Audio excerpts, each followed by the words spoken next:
चलिए अब अपने लोग का टॉपिक है डिफरेंशिएशन। सर डिफरेंशिएशन क्या होता है? पहली बार सर नाम सुन रहे हैं, कुछ समझ नहीं आ रहा है, व्हाट इज डिफरेंशिएशन, अवकलन ये क्या होता है, थोड़ा अटपटा नाम हो जाता है। तो चलिए अपने लोग डिफरेंशिएशन के कंसेप्ट को सबसे पहले समझने का प्रयास करते हैं कि सर डिफरेंशिएशन होता क्या है। चलिए सर डिफरेंशिएशन में अपने लोग जो है, इस डिफरेंशिएशन में इस कंसेप्ट को पढ़ने से पहले अपने लोगों को पढ़ना पड़ेगा, क्या चीज जानते हैं सर? अपने लोगों को पढ़ना पड़ेगा अवकलन, सॉरी स्लोप। क्या पढ़ना पड़ेगा? स्लोप पढ़ना पड़ेगा अपने लोगों को, जिसको हम लोग कहते हैं हिंदी में ढाल। क्या कहते हैं? ढाल। इस स्लोप के कंसेप्ट को अपने लोग समझना पड़ेगा अपने लोगों को कि सर ये स्लोप होता क्या है। इस स्लोप को बेहतर ढंग से अभी आपको समझाते हैं। आप इस चैनल पर आए हैं तो जुड़े रहिए, ठीक है, और वीडियो को लास्ट तक देखिए। स्लोप के बारे में आपको हम समझाते हैं कि ये स्लोप होता क्या चीज है, ठीक है साथियों। स्लोप आपको समझाएंगे, गेट लगा दूंगा। स्लोप के लिए सबसे पहले आप इसको जानते हैं सर, ये एक्स होता है, ये y होता है। कोई दिक्कत इसमें सर? ये x एक्सिस है और ये कौन सा एक्सिस है? y एक्सिस है। अब हम लोग क्या करते हैं, एक बीच में लाइन डाल देते हैं, ठीक है। क्या डाल देते हैं? लाइन। लेकिन सर इस लाइन को आप कैसे करके इसका निकालिएगा? तो इस लाइन में जो स्लोप होता है साथियों, पहले एक से जानिए लाइन जो आपने डाला है ये कितने एंगल के साथ झुका हुआ है। सर ये एंगल झुका हुआ है, ये एक्स एक्सिस इसको बोल देंगे, और इसको कौन सा एक्सिस बोलते हैं? वाई एक्सिस बोलते हैं। कौन सा एक्सिस? सर ये एक्स एक्सिस हो गया, सर ये वाई एक्सिस हो गया। और ये जो लाइन है अगर अभी हम इसको यहां पर रख दे तो ये इनके साथ अभी सर एक्स एक्सिस के साथ कौन सा एंगल बना रहा है? Theta angle. कौन सा एंगल? थीटा एंगल बना रहा है। और ये जो थीटा होता है, ये थीटा जितना ज्यादा, अब देखो इसको इसके साथ भी बनाएंगे, इसमें कहीं भी लाइन खींचेंगे तो उसके साथ कितना एंगल बनाएगा? थीटा एंगल बनाएगा। कहीं भी लाइन खींचेंगे कितना एंगल बनाएगा? थीटा एंगल बनाएगा। कहीं भी लाइन खींच देंगे थीटा एंगल बनाएगा। ये तो सर आपने बताया कि अगर आप इसके साथ लाइन खींच रहे हो कहीं भी तो यह कौन सा एंगल बना रहा है? थीटा। अब देखो इसी में ये वाला कंसेप्ट समझा, अभी लिखना कुछ नहीं है, सिर्फ समझना है। चलो अब इसी में देखो, अगर हमारा ग्राफ का पोर्शन, ये तो स्ट्रेट लाइन वाला था ऐसे करके, ये वाला अभी स्ट्रेट था, लेकिन अब की बार स्ट्रेट नहीं, अब की बार कुछ इस टाइप का डालते हैं। तो सर इसमें बताइए स्लोप कैसे होगा? अभी ये एक्स एक्सिस के साथ देखेंगे तो ये थीटा बना रहा है, तो क्या ये वाला भी एंगल थीटा ही बनाएगा? तो जवाब है नहीं, यहां कुछ अलग एंगल बना लेगा, यहां कुछ अलग एंगल बना लेगा, यहां कुछ अलग एंगल बना लेगा। मतलब यहां तो सर थीटा का मान अलग अलग हो रहा है, तो इसमें कैसे आप कोई भी चीज को निकालिएगा, ठीक है। तो जब थीटा का मान अलग अलग हो रहा है, क्या चीज अलग हो रहा है? थीटा का। आप इससे पहले ये वाला कंसेप्ट देख लीजिए साथियों, ये वाला कंसेप्ट अभी आप देख लीजिए। क्या चीज? कौन सा कंसेप्ट? सर देखिए ये है x, ये है y। अगर आप इस तरह से डाले थे तो इसको हम लोग क्या बोल दिए थे? थीटा। और थीटा जब बोले थे तो अपने लोग, ये थीटा वही चीज है जिसको हम लोग कहते हैं, इसको हम लोग थीटा अप्रोक्सीमेटली इक्वल टू हो जाता है टेन थीटा के, और टेन थीटा को हम लोग बोलते हैं लंब बटे आधार। क्या बोलते हैं साथियों? लंब बटे आधार। अर्थात सर ये वाला जो पार्ट है y वाला, इसको हम लोग क्या बोल देंगे? लंब अर्थात y, और इसको हम लोग क्या बोल देंगे? आधार अर्थात x। अर्थात ये टेन थीटा का जो मान होता है ये y बटे x के बराबर होता है जब स्ट्रेट लाइन का ग्राफ होगा। और इसी टेन थीटा को हम लोग स्लोप बोलते हैं। क्या बोलते हैं? स्लोप। m का मान क्या हो जाता है? टेन थीटा हो जाता है। सर इसका क्या रिलेशन है डिफरेंशिएशन से? तो बच्चों बताता हूं इसका रिलेशन क्या चीज है स्लोप का, किसके साथ? डिफरेंशिएशन के साथ। सबसे पहले स्लोप समझ में आया, जब स्ट्रेट लाइन रहेगा तो इसका ये थीटा जितना एंगल एक्स एक्सिस के साथ बनाएगा उसका टेन थीटा इसका क्या होगा? स्लोप होगा। उसका टेन थीटा उसका स्लोप होगा। अगर ये स्ट्रेट लाइन कर्व है, कौन सा कर्व है? Straight line path, straight line path curve है, ठीक है। तो जब ये एक्स एक्सिस के साथ थीटा एंगल बनाएगा, एक्स एक्सिस के साथ थीटा एंगल, तो उसका स्लोप का मान क्या चीज होगा? टेन थीटा हो जाएगा डायरेक्टली, ठीक है। और टेन थीटा को हम लोग क्या लिखेंगे? y बटे x लिखेंगे सर। लेकिन सर जब यही ग्राफ कुछ इस टाइप का रहता है, कुछ इस टाइप का ग्राफ रहता है, सॉरी, यही ग्राफ जब कुछ इस टाइप का रहता है, ध्यान से मिस नहीं करना है, यही ग्राफ जब इस टाइप का रहता है तब सर कैसे निकालेंगे, तब सर ये वाला इसके लिए एक टेंजेंट खींचा जाता है, उसको क्या बोलते हैं हम लोग, टेंजेंट। जैसे अगर ये सर्किल है तो सर्किल के इधर इसके लाइन पर जो होता है इसको हम लोग बोलते हैं टेंजेंट। क्या बोलेंगे, टेंजेंट। ये बात पता होना चाहिए, ये क्या होता है, टेंजेंट होता है। ये क्या होता है, टेंजेंट। ये क्या होता है, टेंजेंट। तो इसका टेंजेंट होता है, तो ये टेंजेंट एक्स एक्सिस के साथ क्या बना लेगा, θ1 एंगल, ठीक है। फिर इसको इधर मिला लीजिए, इसके साथ क्या बना लेगा, ये θ2। क्या ये दोनों सेम होगा, सर नहीं होगा, कहे कि ये ज्यादा झुका हुआ है किसके साथ सर, एक्स के साथ। ये एक्स से ज्यादा झुका हुआ है अर्थात ये θ1 है। ये एक्स के साथ थोड़ा सा कम झुका हुआ है, ये θ2 है।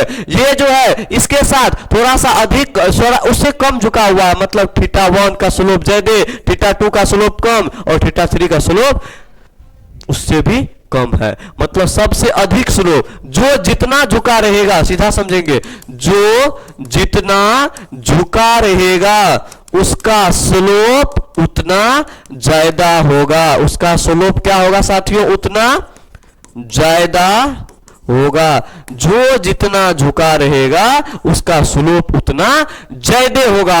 और स्लोप के अकॉर्डिंग, अर्थात अगर 3 एंगल है, θ1 θ2 θ3, यहां देखिए ये जब इस तरह से ग्राफ है तो ये वाला इसके साथ थोड़ा ज्यादा झुकल है, ये ऐसे सीधा जा रहा है इसके साथ थोड़ा ज्यादा, ये ऐसे गया इसके साथ थोड़ा और ज्यादा, θ2 θ3 θ1, अर्थात सबसे ज्यादा स्लोप किसका होगा, θ1 का, फिर θ2 का, फिर θ3 का। ये ज्यादा उससे कम हो जाएगा। समझ में आया, ये स्लोप था।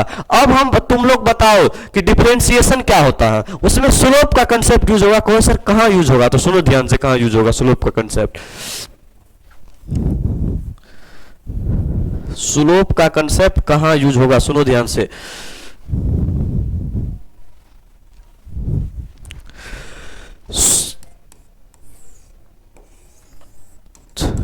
ये x है सर, ये y है, ठीक है।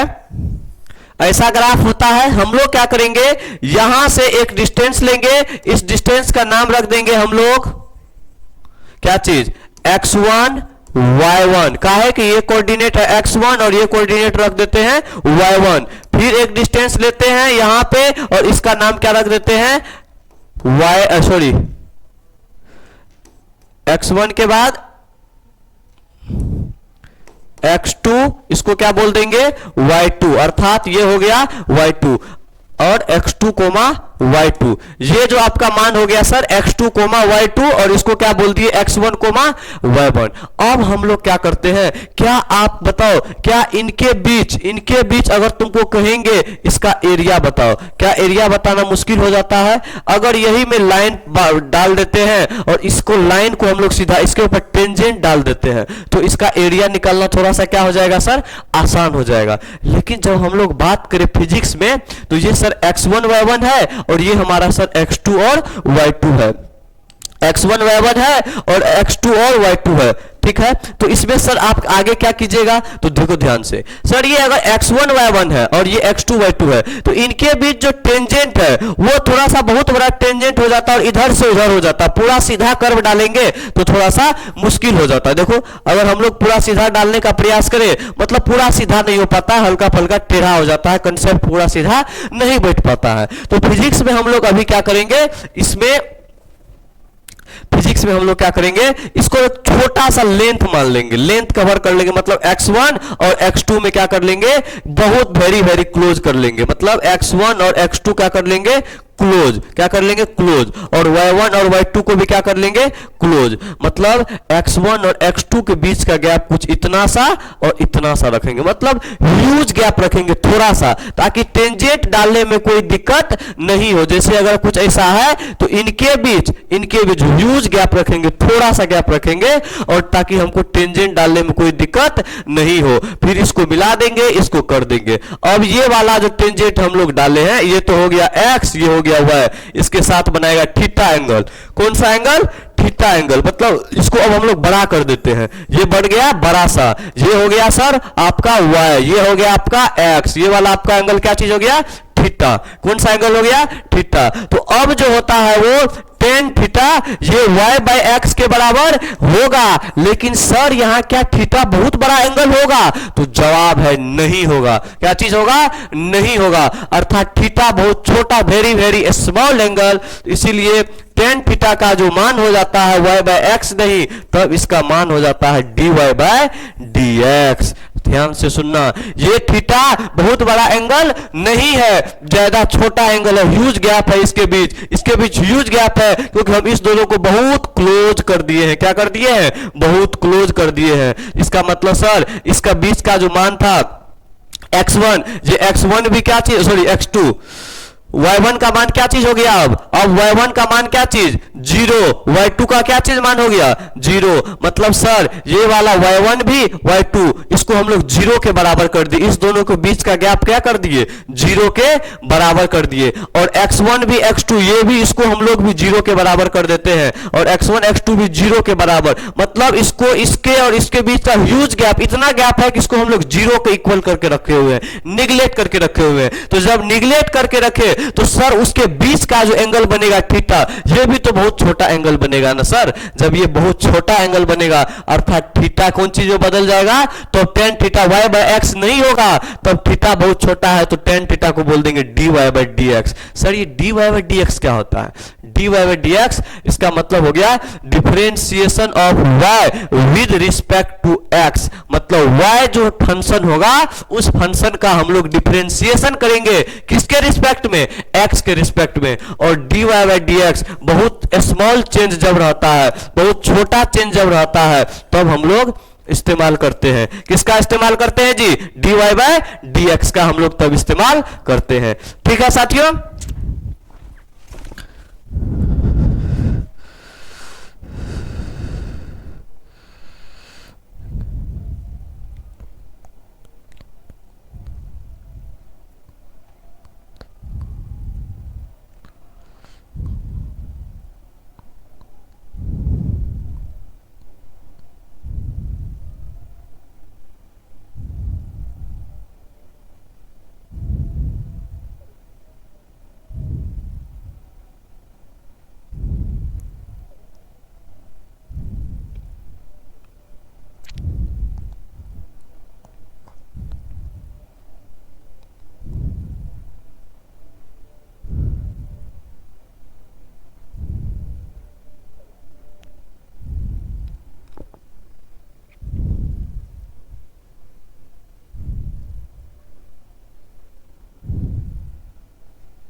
चलिए इसका मतलब सर क्या हो गया? अब टेन थीटा को हम लोग क्या लिख लेंगे? dy open dx। Tan theta को हम लोग क्या लिख लेंगे? dy open dx। तो इतना कुछ लिखना नहीं था, इतना कुछ सिर्फ समझने के लिए था। अब अपने लोग सीधा अगर हम लोग को लिखना है तो क्या लिखेंगे जानते हो? एक मिनट रुक जाओ, पहले इरेज करने दो।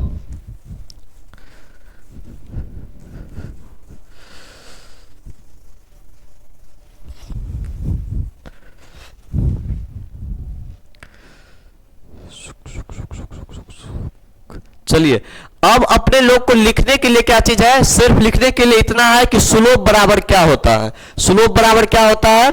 स्लोप बराबर क्या हो जाता है? स्लोप को सूचित किससे करते हैं? m से। और स्लोप बराबर हो जाता है m, और m बराबर क्या हो जाता है? Tan theta. और अपने लोग डिफरेंशिएशन की भाषा में टेन थीटा को क्या लिखेंगे? dy by d x. कहां से आया? अभी तुरंत बताए हैं। अब फिर स्लोप का मान क्या चीज हो जाएगा? dy by d x. इसको हम लोग क्या बोलते हैं? d को बोलते हैं very very small change. Very very small change के लिए हम लोग यूज करते हैं कौन चीज? dy by d x. और इसको बोलते हैं क्या चीज पढ़ने के लिए? Differentiation of y। लिख लो इसको ऐसे करके, differentiation of y with respect to क्या चीज? x। अगर dy बाय डी एक्स है तो पढ़ेंगे differentiation of y with respect to x। अगर रहेगा dx बाय dt तो क्या पढ़ेंगे? Differentiation of x with respect to t, इस तरह से हम लोग क्या करेंगे, पढ़ेंगे इसको। तो सबसे पहले इसको नोट डाउन कर लीजिए। चलिए उसके बाद अपने लोग जानते हैं, अगर ग्राफ फंक्शन का इस तरह से रहेगा, देखिए ये वाला अगर ग्राफ रहेगा इस तरह से, तो इसको अगर आप डिफरेंशिएट कीजिएगा लीनियर ग्राफ को, तो आपको इस तरह से ग्राफ बनेगा हॉरिजॉन्टल लीनियर। इसको आप डिफरेंशिएट कीजिएगा तो ठीक है। उसके बाद सर ये कंसेप्ट आप क्या बता रहे हैं, इसको डिफरेंशिएट कीजिएगा तो देखिए देखिए देखिए देखिए ये वाला क्या बन जाता है, अगर ये वाला इस टाइप का रहेगा तो ये बन जाएगा y बराबर 3x। मतलब ये वेरिएबल फंक्शन है या कांस्टेंट फंक्शन है, कोई बताएंगे हमें सर वेरिएबल फंक्शन क्या होता है, कांस्टेंट फंक्शन क्या होता है। तो सुनो ध्यान से, वेरिएबल फंक्शन यहाँ x नहीं रहता तो यह कांस्टेंट फंक्शन बन जाता, लेकिन यहाँ x है इसका मतलब यह वेरिएबल फंक्शन है, अर्थात यहाँ पे हो जाएगा y बराबर 3x। जब आप इसको डिफरेंशिएट कीजिएगा dy बाई dx तो ये आ जाएगा 3। कैसे आया ये हम फॉर्मूला से बताएंगे अभी। इसका मतलब 3 कांस्टेंट आ गया, इसीलिए ये लाइन एक फंक्शन बन जाता है।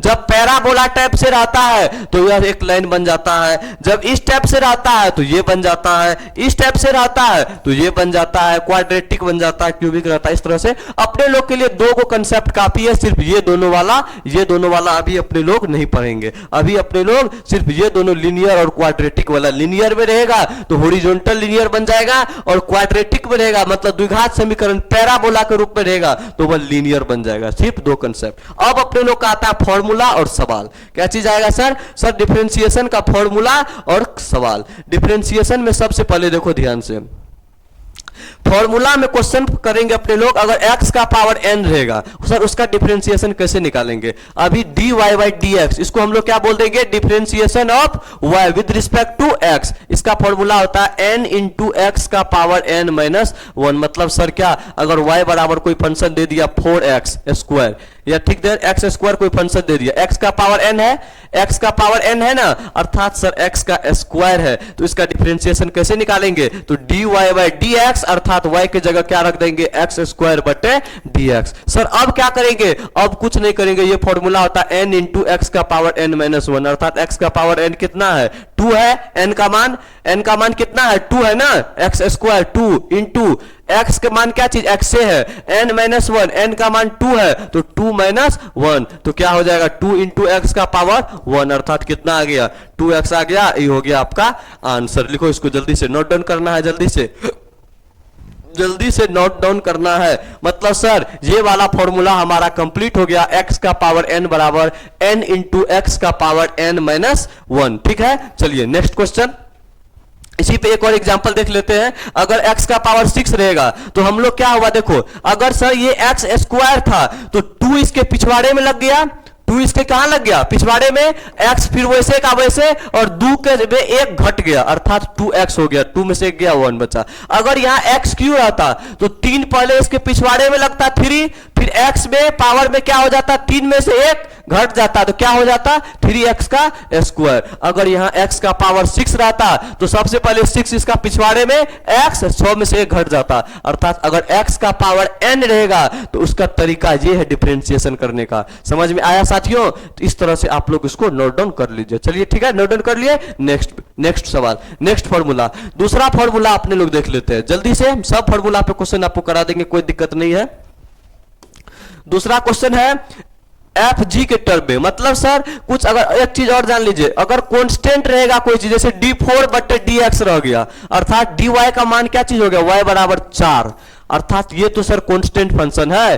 कांस्टेंट फंक्शन और वेरिएबल 2 चीज जानते हो कि नहीं जानते हो, अभी फिर से बता देते हैं। एक होता है कांस्टेंट, एक होता है वेरिएबल। इसको हिंदी में कहते हैं अचर और इसको हिंदी में कहते हैं चर। ठीक है साथियों, सर अचर का मतलब जो चरता नहीं है उसको अचर कहते हैं, जो कहीं नहीं चरता है, जैसे बकरी चरती है और कोई चरता है, मनुष्य चरता है, जो कहीं नहीं चरता है अपने घर का खाना खाता है वो हो गया अचर। जो बार बार हर जगह जाके मुंह मारता है वो हो गया चर। हमरे यहाँ भी खाएगा, तोरो यहाँ जाएगा, तोरो यहाँ खाएगा, नानी यहाँ जाएगा, नानियों यहाँ खाएगा, मौसी यहाँ जाएगा, मौसियों यहाँ खाएगा, उसको बोलते हैं चरने वाला।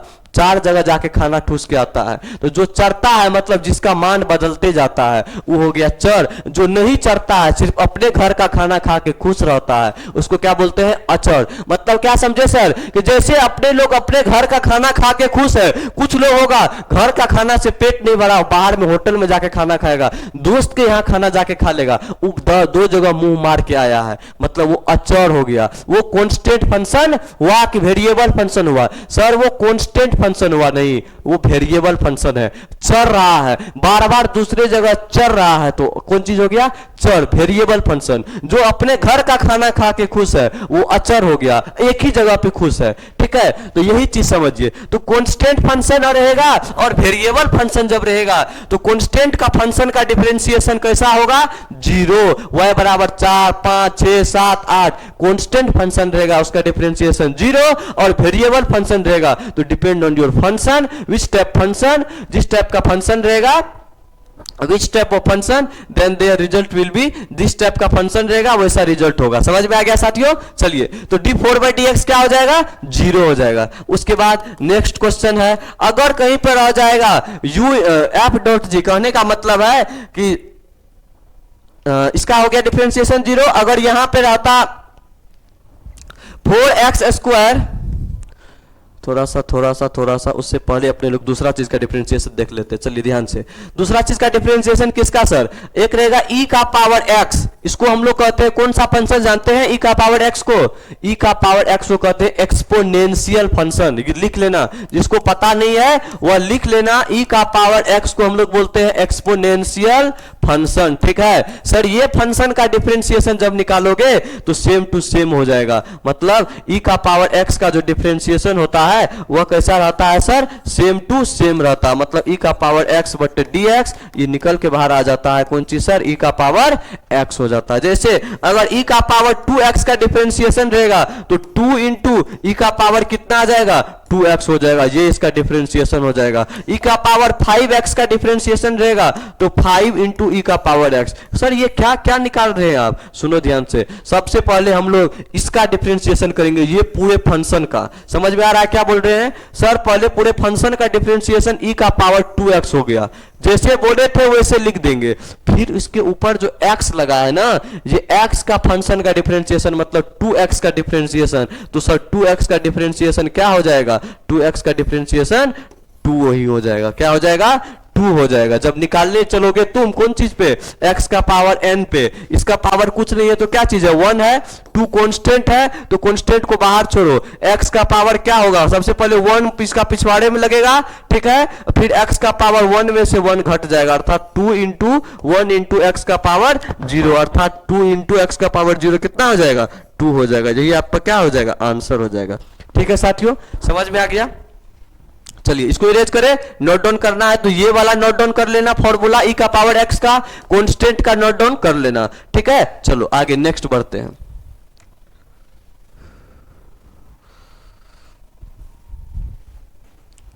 नेक्स्ट उसके बाद e का पावर x हो गया, फिर आता है a का पावर x का, d/dx ऑफ a का पावर x। a का पावर x का होता है a का power x dot ln a। मतलब सर अगर हमको कह देंगे 2 का पावर x का डिफरेंशिएशन निकालो, 2 का पावर x का डिफरेंशिएशन तो क्या हो जाएगा? 2 का power x dot ln of 2। Sir ln 2 का मतलब क्या हो गया? log 2। क्या बोल देंगे? log 2, जिसका बेस 10 की बेस x, सर जिसका बेस e होता है उसको बोलते हैं ln log। ठीक है, तो log 2 इसका मान हो जाएगा। ठीक है, इसको हम लोग log 2 को ln 2 का मान जो होता है वो पुट कर देंगे, आंसर निकल जाएगा। जैसे रहेगा 4 का पावर x का डिफरेंशिएशन या 9 का पावर x का डिफरेंशिएशन तो कितना हो जाएगा? 9 का पावर x डॉट ln कितना? 9। समझ में आया? इसको भी नोट डाउन कर लीजिए, ये वाला फॉर्मूला है आपका। ठीक है, नोट डाउन। चलिए आगे नेक्स्ट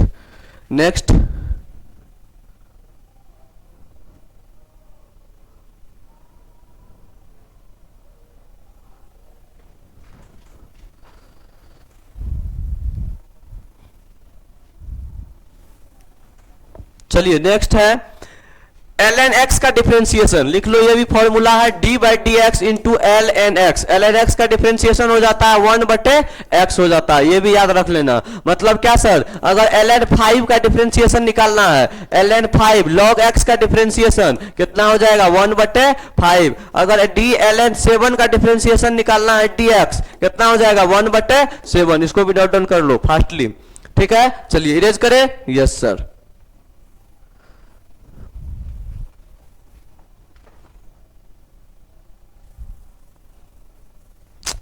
अरे यार बहुत ज्यादा परेशान करता है। चलिए उसके बाद क्या चीज करें, नेक्स्ट फॉर्मूला आपका आ जाएगा क्या चीज, साइन एक्स वाला। अब आता है ट्रिग्नोमेट्रिक। साइन एक्स का डिफरेंशिएशन लिख लो, डी बटे d x into sine x. Sine x का डिफरेंशिएशन होगा कॉस एक्स, ये इसको क्या बताएंगे, साइन एक्स का कॉस एक्स होता है, इसको याद कर लेना है। कॉस एक्स का डिफरेंशिएशन क्या हो जाता है, माइनस में साइन एक्स, क्या चीज माइनस में साइन एक्स। कॉस एक्स का डिफरेंशिएशन माइनस में साइन एक्स। टेन एक्स का डिफरेंशिएशन, टेन एक्स का डिफरेंशिएशन क्या चीज हो जाएगा, सेक स्क्वायर एक्स। क्या चीज हो जाएगा, सेक स्क्वायर एक्स। फिर आ जाएगा कॉट एक्स का डिफरेंशिएशन, क्या चीज हो जाएगा कॉट एक्स का, कॉट एक्स का हो जाएगा minus of cosec square x. इसको भी नोट डाउन कर लो फास्टली। कॉट एक्स का डिफरेंशिएशन माइनस में कोसेक स्क्वायर एक्स। उसके बाद हाँ कॉट एक्स हो गया। फिर आ जाएगा आपका सेक एक्स। सेक एक्स का डिफरेंशिएशन, सेक एक्स का डिफरेंशिएशन, सेक एक्स का क्या हो जाएगा जी, सेक एक्स का बोलो वहां से, sec x into tan x.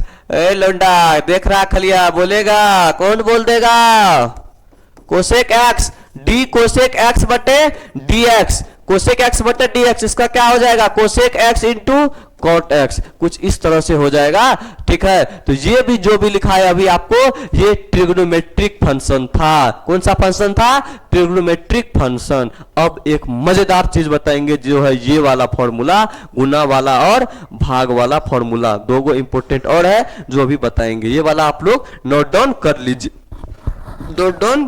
लीजिए, ठीक है। देख रहे हो, इसको इस तरह से हो जाता है, इसीलिए ऐसे नहीं मिटाते हैं।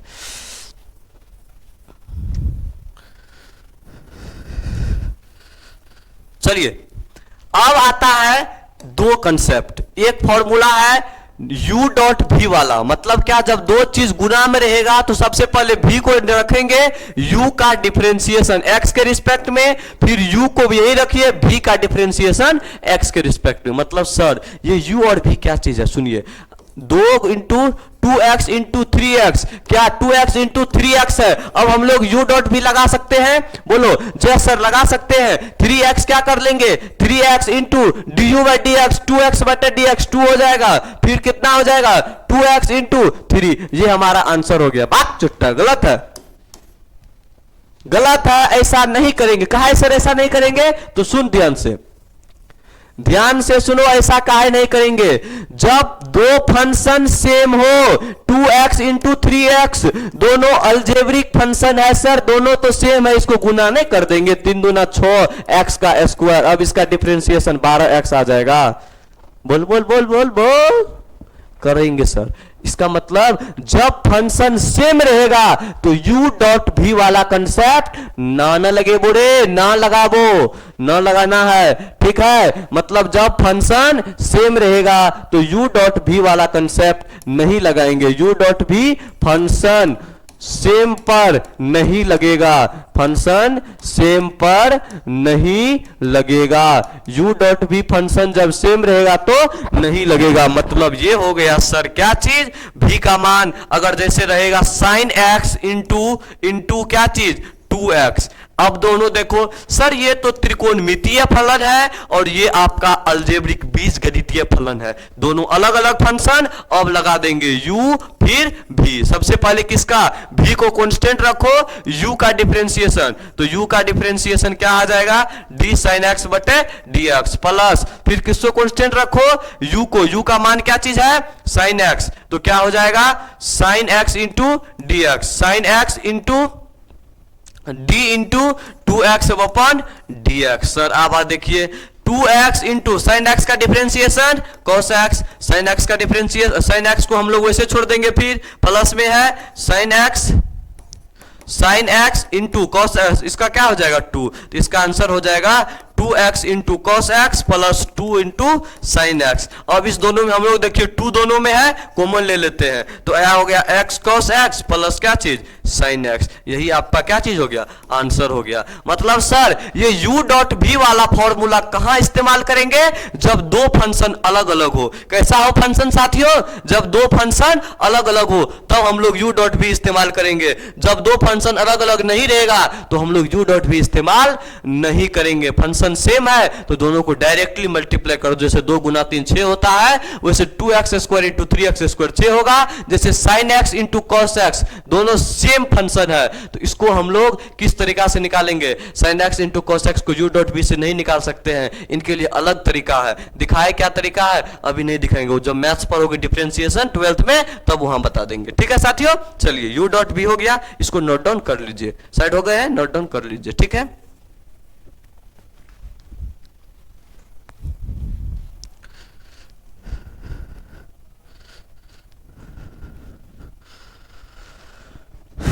नोट डाउन कर लीजिए। उसके बाद चलिए चलिए चलिए चलिए एक और आता है u बट्टे v वाला, अर्थात इसमें अभी जैसे sin x था बट्टे 2x, इसका जो फॉर्मूला होता है v into D you open D x minus u into D be open D x, पहले u का फिर v का, पहले v u का डिफरेंशिएशन कर लिए v कांस्टेंट, फिर u का डिफरेंशिएशन v कांस्टेंट, भागा में है तो माइनस में, लेकिन एक चीज हो जाता है नीचे में v स्क्वायर लग जाएगा, बस हो गया। एक एग्जांपल दे देते हैं इसका, तो क्या हो जाएगा v को नीचे में ऊपर वाला u नीचे वाला v, तो सर v को क्या कर लिए पहले कांस्टेंट रखे 2x du by D x, sine x का डिफरेंशिएशन क्या हो जाएगा cos x, ध्यान से देखना तब समझ में आएगा, u को कांस्टेंट रखिए अर्थात साइन एक्स को कांस्टेंट, v का डिफरेंशिएशन 2x का कितना हो जाएगा 2 हो जाएगा, बट्टे में v स्क्वायर, v का मान है 2x अर्थात कितना हो जाएगा 4x का स्क्वायर हो जाएगा, तो हो गया आंसर। ऊपर वाले में 2 कॉमन ले लीजिए तो क्या हो जाएगा x cos x minus sine x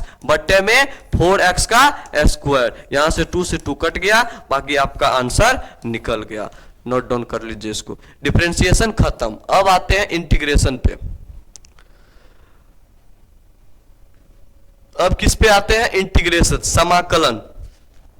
ये क्या हो जाता है, इंटीग्रेशन डिफरेंशिएशन में dy ओपन dx होता था, इसमें dy ओपन dx नहीं होता है। सबसे पहले बताइए इंटीग्रेशन का उपयोग जो करेंगे हम लोग वो जोड़ने के लिए करते हैं, छोटी छोटी चीजों को जब जोड़ेंगे तो वहां हम लोग इंटीग्रेशन का क्या करेंगे उपयोग करेंगे जोड़ने के लिए। ठीक है, इसमें इंटीग्रेशन में जैसे dy बाई dx लगता था, इसमें गुना वाला सिंबल लग जाता है। मतलब सर अगर हमको किसी का इंटीग्रेशन निकालना है कोई फंक्शन का तो ये हो जाता है y dx, क्या हो जाता है इंटीग्रेशन ऑफ y dx। ये जो सिंबल है ये वाला सिंबल, इसको हम लोग बोलते हैं नागिन, क्या बोलेंगे नागिन। ये इंटीग्रेशन के जैसा दिखने वाला, सॉरी ये नागिन जैसा दिखने वाला शब्द ये नागिन है, ये इंटीग्रेशन इसको पढ़ते हैं, क्या पढ़ते हैं इंटीग्रेशन, क्या पढ़ेंगे इंटीग्रेशन। यह इंटीग्रेशन 2 प्रकार का होता है, कितने प्रकार का 2 प्रकार का, सुनो ध्यान से बता देते हैं। इंटीग्रेशन का उपयोग करेंगे किसके लिए जोड़ने के लिए। इंटीग्रेशन के कितने प्रकार होते हैं,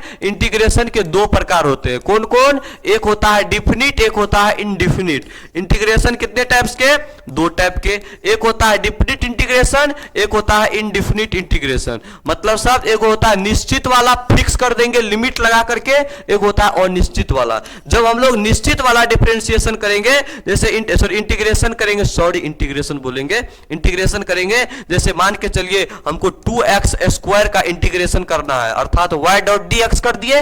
अब इसमें जब लिमिट लगा देंगे कि हमको 3 से लेकर के 5 तक करना है तो ये लिमिट लग गया, इसको बोल देंगे निश्चित, फिक्स है, ये फिक्स है निश्चित है। ठीक है, ये फिक्स नहीं रहता, ये अनफिक्स रहता है, अनिश्चित रहता है। ठीक है, फिक्स नहीं रहता, मतलब इंडिफिनिट हो गया। इसमें जैसे 2x स्क्वायर इंटू dx, सिर्फ अंतर इतना है कि इसको 3 से 5 तक करना है, ये लिमिट लग गया, फिक्स हो गया, ये फिक्स नहीं हुआ। जब इसका इंटीग्रेशन निकालेंगे, अभी आपको इंटीग्रेशन आता नहीं है लेकिन हम यहां निकाले तो इसका हो जाएगा 2 into x cube by 3, last last में एगो प्लस सी इसमें ऐड करेंगे, इसमें प्लस सी ऐड नहीं करेंगे, इसमें डायरेक्ट आंसर निकलता है। इसमें प्लस कांस्टेंट ऐड नहीं करते हैं, इसमें कांस्टेंट ऐड कर देंगे, जो भी डिफरेंस इंटीग्रेशन निकालेंगे। इसमें कांस्टेंट ऐड नहीं करेंगे। तो इंटीग्रेशन के कितने टाइप हो गए? दो टाइप, एगो डिफिनिट एगो इंडेफिनिट। इंटीग्रेशन का उपयोग कौन सी करने के लिए करते हैं जी? जोड़ने के लिए, छोटी छोटी चीजों को जोड़ने के लिए, बहुत स्मॉल पार्टिकल्स को जोड़ कर बड़ा करने के लिए, ठीक है।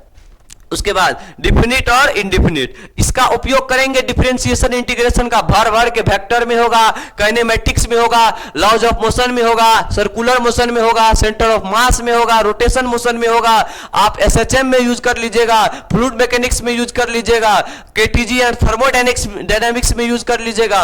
11th 12th में भर भर के यूज होगा, आप उसका टेंशन ना लीजिए। फिजिक्स में भर भर के डिफरेंशिएशन इंटीग्रेशन काम आने वाला है, मैथ्स का तो बात ही छोड़ दे हम, ठीक है। तो डिफिनिट इंडेफिनिट हो गया। इंडेफिनिट में क्या करेंगे? बनाने के बाद लास्ट में सी लगा देंगे, लेकिन डिफिनिट में लास्ट में सी नहीं लगाएंगे। समझ में आया साथियों? और इंटीग्रेशन का उपयोग हम लोग करते हैं जोड़ने के लिए। क्या चीज करने के लिए? जोड़ने के लिए। अब देखो ध्यान से,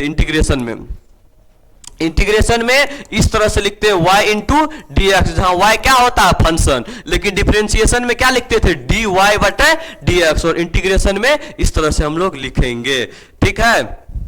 अब देखो, अगर कोई फंक्शन दे दिया जैसे 2x², इसका इंटीग्रेशन निकालना है, तो सबसे पहले ऐसे रखेंगे, पुट करके निकालेंगे। ये अभी कुछ नहीं लगल है लिमिट, तो यह कौन सा इंटीग्रेशन? डिफिनिट या इंडिफिनिट? जवाब दो, जवाब दो, डिफिनिट या इंडिफिनिट? तो सर ये तो इंडिफिनिट लग रहा है, इसमें कोई डिफिनिट नहीं है, फिक्स नहीं किया, निश्चित नहीं है। अर्थात सर इसको डिफरेंशिएट करने के लिए हम लोग को फॉर्मूला आना चाहिए। फॉर्मूला क्या आना चाहिए? मतलब x का पावर n का फॉर्मूला पता होना चाहिए। इसका फॉर्मूला होता है x का पावर n प्लस 1 बटे n प्लस 1। मतलब क्या?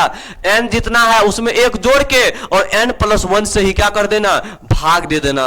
मतलब सर ये 2x² है ना, तो 2 को पहले बाहर निकालिए, कांस्टेंट चीज को हमेशा बाहर निकालो। और x² है तो इसका पावर में 2 प्लस 1, नीचे में 2 प्लस 1। अब देखो ये फिक्स कौन सा है? निश्चित है कि अनिश्चित वाला है? सर अनिश्चित है, तो प्लस क्या लग जाएगा? c लग जाएगा। तो 2 इंटू एक्स का पावर 3/3 प्लस c, अर्थात ये हो जाएगा 2x³ प्लस c। आपका क्या चीज? आंसर। ये हो गया पहला नंबर का, ठीक है।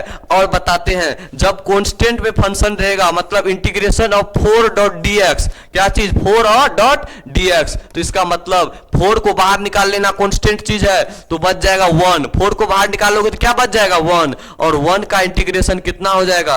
1 का इंटीग्रेशन हो जाएगा x। क्या हो जाएगा? 1 का इंटीग्रेशन x हो जाएगा, अर्थात 4x इसका इंटीग्रेशन होगा। मतलब उसमें x लग जाएगा, अब उसका उल्टा हो जाता है, डिफरेंशिएशन का जस्ट रिवर्स हो जाता है। अगर यहां पे कर देंगे 3 का इंटीग्रेशन x के रिस्पेक्ट में, तो इंटीग्रेशन ऑफ 3.dx क्या हो जाएगा? 3x। इंटीग्रेशन ऑफ 8.dx क्या हो जाएगा? 8x। इंटीग्रेशन ऑफ 8.dy क्या हो जाएगा? 8y। कुछ इस टाइप से कंसेप्ट होगा किसका? इंटीग्रेशन का। तो ये दो को कंसेप्ट बताए, पहला सर कांस्टेंट का इंटीग्रेशन और दूसरा सर x के पावर n का इंटीग्रेशन। आप लोग इसको नोट डाउन कर लीजिए जल्दी से फटाफट, ठीक है। चलिए अब आगे बढ़ते हैं, नेक्स्ट।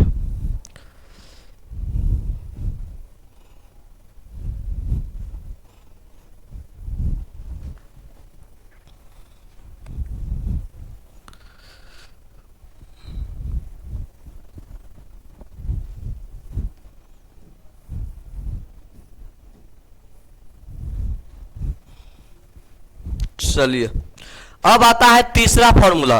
दो को बताए, अब तीसरा कौन सा फॉर्मूला आता है सर?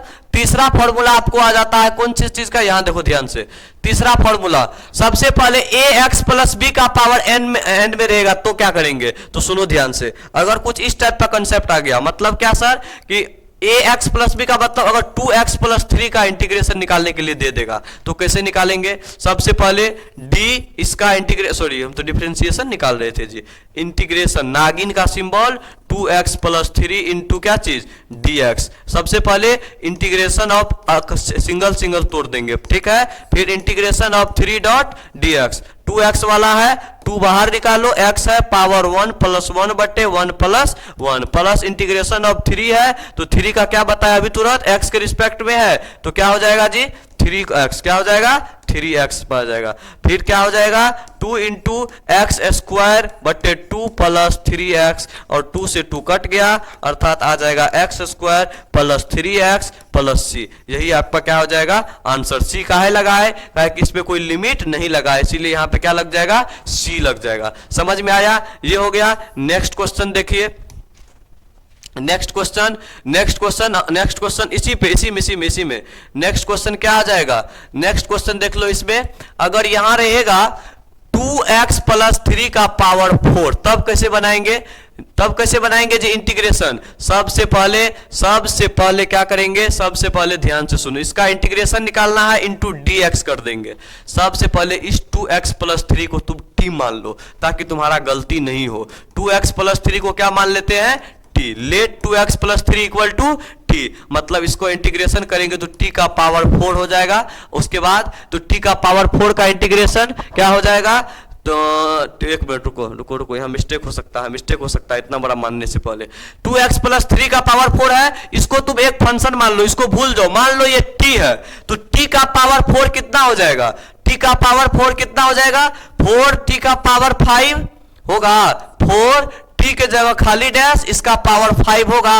ये 2x प्लस 3 को भूल जाओ तो इसके नीचे कुछ भी रहे अगर इसका पावर 4 है तो सबसे पहले 4 को इस साइड लाओगे, नहीं लाओगे, 4 इस साइड नहीं आएगा। सबसे पहले क्या करेंगे, सबसे पहले 4 है तो इसका पावर 4 प्लस 1 नीचे में 5 से क्या कर देंगे डिवाइड कर देंगे। गुना नहीं करेंगे, भागा। क्या कर देंगे 5 से डिवाइड कर देंगे। उसके बाद ये सर 2x प्लस 3 था ना, अब ये 2x जो गुना में है ये अब क्या में आ जाएगा भागा में आ जाएगा। कौन चीज में आ जाएगा साथियों भागा में। 2 आ जाएगा फिर भागा में और यहां आ जाएगा 2x प्लस 3। ये x का कोफिशिएंट खलिया भागा में आ जाएगा तो इसका आंसर यहां से निकाल लेना 2x प्लस 3 का होल पावर 5 बटे 2 पंचे 10। मतलब सर अगर इसका एग्जांपल ले ले 3x प्लस 10 का पावर 5 क्या करेंगे सबसे पहले इसको भूल जाओ तो क्या हो जाएगा 3x प्लस 10 का पावर कितना 5 1 6 बटे 6 फिर x का कोफिशिएंट से भाग दे देना। समझ में आ गया? तो कितना आ जाएगा 3x प्लस 10 का पावर 6 बटे कितना 6। यही तुम्हारा क्या हो जाएगा आंसर हो जाएगा। 6 18 हो गया जी। समझ में आया समझ में आ गया सर। चलिए नेक्स्ट बढ़ते हैं आगे।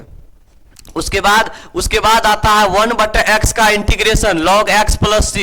जैसे अभी अपने लोग पढ़े थे किसका डिफरेंशिएशन log x का ln x का डिफरेंशिएशन था 1 बटे x। जाके पीछे देख लेना log x का डिफरेंशिएशन था 1 बटे x, उसका उल्टा कर दो 1 बटे x का इंटीग्रेशन क्या हो जाएगा log mod में x प्लस c लग जाएगा। सब में देखो c लगा हुआ है, सब में c लगा हुआ है। c से जो तुम सोच रहे हो वही, ऐसा कुछ नहीं है। c मतलब कांस्टेंट, गलत मत सोचो बाबा।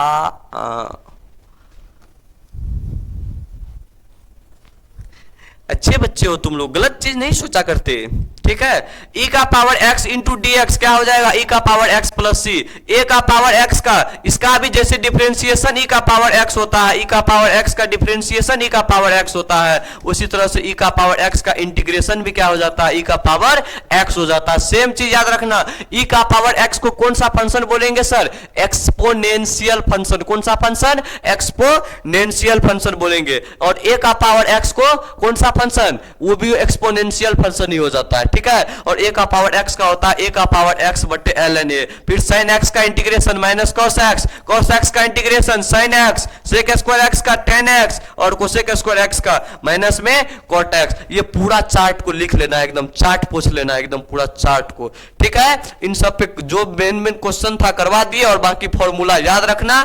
ये त्रिकोणमिति का फॉर्मूला कम से कम याद रखना, इंपोर्टेंट लिख देते हैं। ये इंपोर्टेंट है, ये इंपोर्टेंट है, ये इंपोर्टेंट है, सब इंपोर्टेंट है। इसमें जितना फॉर्मूला लिखे 8 का 8वां फॉर्मूला इंपोर्टेंट है जो फिजिक्स में यूज होगा ही होगा।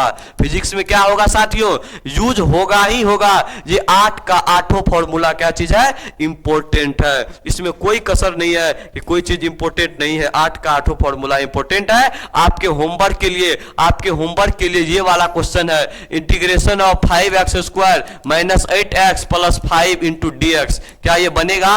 अरे सर इंटीग्रेशन अलग अलग का कीजिए ना। देखो हम एक दो को बना देते हैं, हिंट्स दे देते हैं। Plus integration of 5 dot dx, अर्थात सर 5 बाहर निकालिए, एक्स क्यू बटे 3 माइनस 8x स्क्वायर बटे 2 प्लस 5x प्लस c हो जाएगा। इसका अर्थात देखो यहाँ पे 2 4 जा 8, अर्थात आ जाएगा 5 बटे 3x Q minus 4x square plus 5x plus c। ठीक है, ये आपका क्या हो जाएगा? आंसर। इस तरह से आपके पास टोटल 20 सवाल है। उस 20 सवाल को आप घर पर ट्राई करके आइएगा। ठीक है साथियों, इस 20 क्वेश्चन को आप होमवर्क में ट्राई करके आइएगा। कब आइएगा सर? जब आपको मौका मिले मिलने का, आप हमसे मिलिएगा। ठीक है, तब तक के लिए मिलते हैं अगले वीडियो में। धन्यवाद। इसी तरह से आप लोग पढ़ाई करते रहिए, अपने काम में व्यस्त रहिए और जोश और जज्बा भर के रखिए। कुछ करना है हमको, कोई अच्छा काम करना है। पढ़ लिख करके सिर्फ ये मकसद नहीं रखिए कि हमको नौकरी ही करना है। पढ़ लिख करके अच्छा इंसान बनना है, अच्छा काबिलियत रखना है, ताकि हम बेरोजगार नहीं रहे, हम भी अपने देश का कुछ काम आए।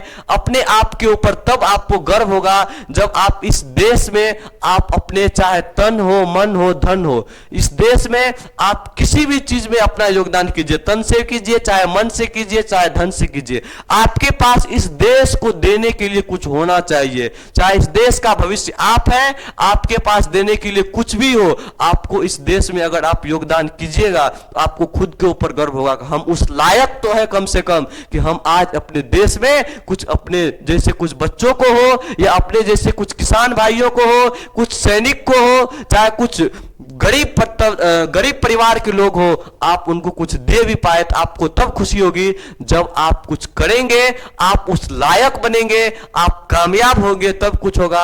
उसके लिए मेहनत करनी पड़ती है।